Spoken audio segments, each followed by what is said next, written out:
In pro wrestling, there are always going to be matches fans wish they could erase from their memories. And what do you know, the same goes for wrestlers themselves too. So with all that in mind, I'm Gareth from What Culture Wrestling, and here are 10 wrestlers who revealed the worst matches of their career. Number 10, the Bullet Club.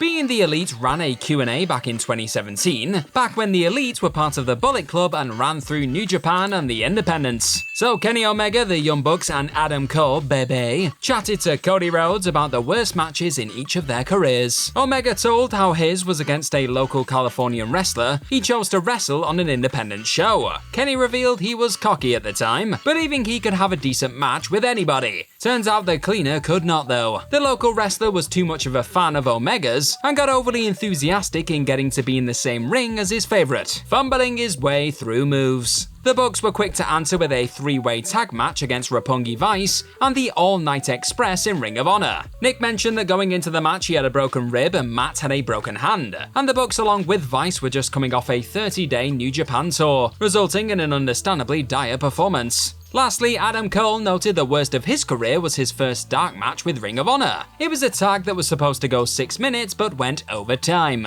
When Cole finally got the hot tag 6 minutes in, Ring of Honor promptly sent Dark City Fight Club to wreak havoc on the ring and Cole. The eventual Undisputed Era man said after the match he thought his days with working for Ring of Honor were over. But with him becoming a 3-time Ring of Honor World Champion, he clearly got over that first night hiccup. Number 9, Ryback. On his Conversation with the Big Guy podcast, Ryback revealed the worst match of his entire professional wrestling career was with the modern-day Maharaja Jinder Mahal. Ryback singled it out as a developmental match and classed it as the absolute worst of his life. In his words, just nothing went right and Jinder was super new to developmental at that time. It was really, naughty word, funny actually. But it was after NXT and we all were down there. Mahal and Ryback would go on to wrestle often on the road when they permanently made it to the main roster in WWE of course, with the two having several television matches and over a dozen more on live events, eventually getting somewhat better with experience. Mahal ended up being Ryback's first real feud too, so that first experience locking up clearly didn't scar the lads too much. Number 8, Mick Foley.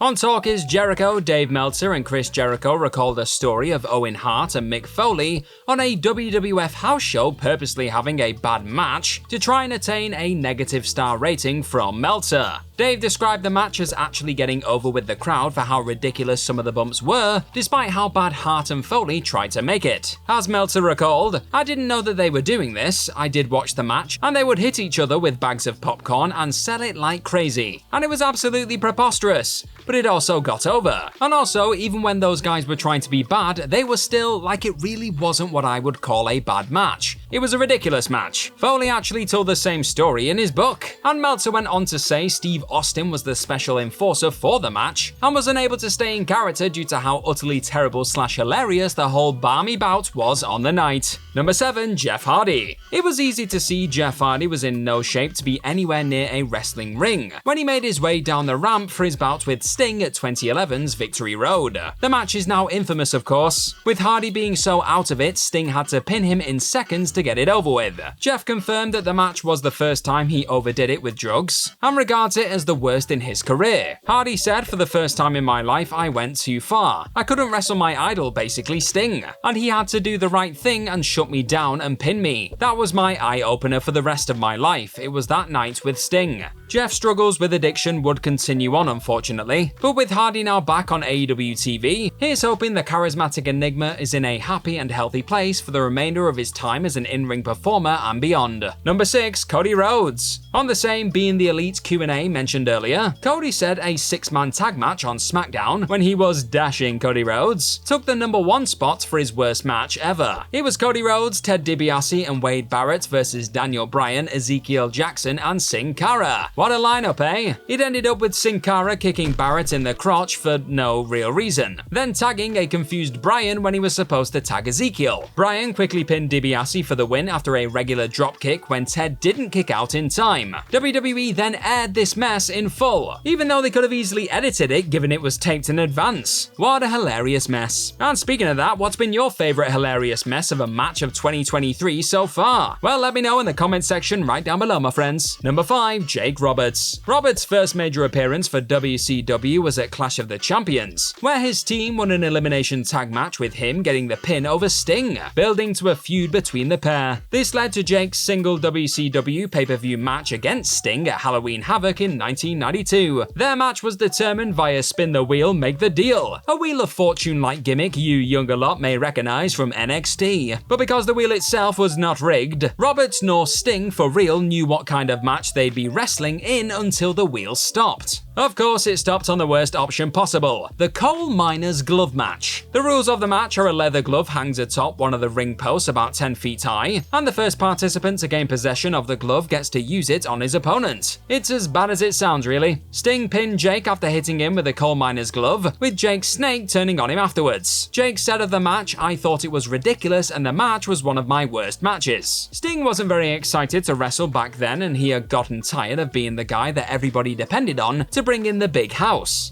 And he was getting lazy because he had that contract, and that is the bad thing about contracts, is that guys get lazy and are like, well, I'll get all my money anyway. It is saying something if Jake regards this as the worst match he's ever been a part of, given his blindfold match at WrestleMania 7 against the model Rick Martel, or the Heroes of Wrestling catastrophe he competed in too. Number 4, Ric Flair. On an episode of the Ric Flair Show podcast, the Nature Boy was asked about the worst match he ever wrestled in, revealing it was against a fellow Hall of Famer, the late Ultimate Warrior. Warrior was never a technical wonder in the ring by any means, and a pair of house shows with Warrior confirmed this for Flair. Flair said Warrior was troublesome physically, stating, "I'm wrestling the Warrior in Winnipeg, right? I'm the champion, and the match probably the second worst match I ever had in my life. The first being when I wrestled the Warrior in Phoenix and he dropped me on my head. Okay, so I come back from the ring, I knew the match just was absolutely brutal, and Pat Patterson goes to me, that was the worst naughty word match I've ever seen in my life. And I said, you're telling me, mother effer, I was in it." Rick went on to say he believes the match where he dropped the WWF Championship to Bret Hart at a house show didn't live up to his personal expectations either, or because he was still feeling terrible physically after his matches with Warrior. Number 3, Bret Hart. Bret the Hitman Hart matches were near perfect. That being said, while a guest on Steve Austin's Broken Skull sessions, he spoke of one match which he felt didn't come anywhere near close to deserve being labelled as perfect. It was against none other than the legendary Bob Backlund in the I Quit match at WrestleMania 11.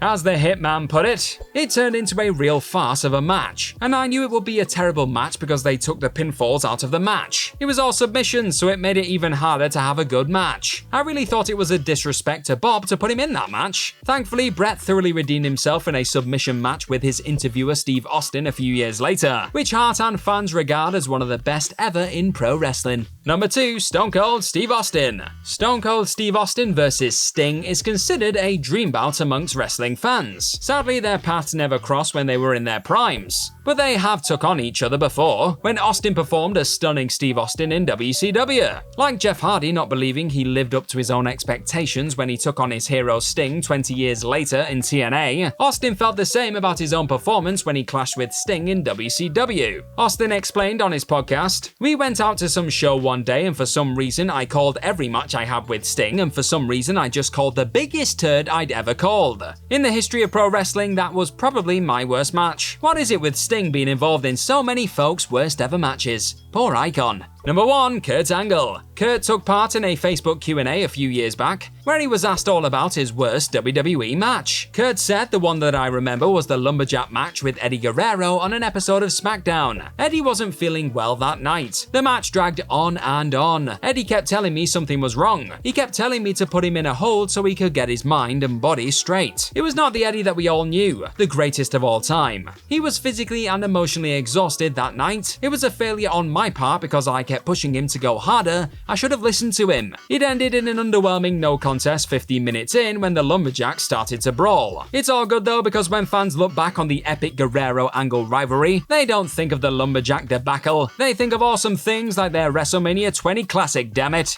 Viva la raza indeed. And that's our list. Know of any other matches wrestlers classed as their worst? Well, let us know all about them in the comment section right down below, and don't forget to like, share, and click on that subscribe button while you're down there. Also, if you're into this sort of stuff, then please head on over to whatculture.com and find some more fantastic articles just like the one this video you're watching right now is based on. I've been Gareth from What Culture Wrestling. Cheers for stopping on by today. Now go and click on some more What Culture Wrestling goodness and have yourself the best of days. See you later.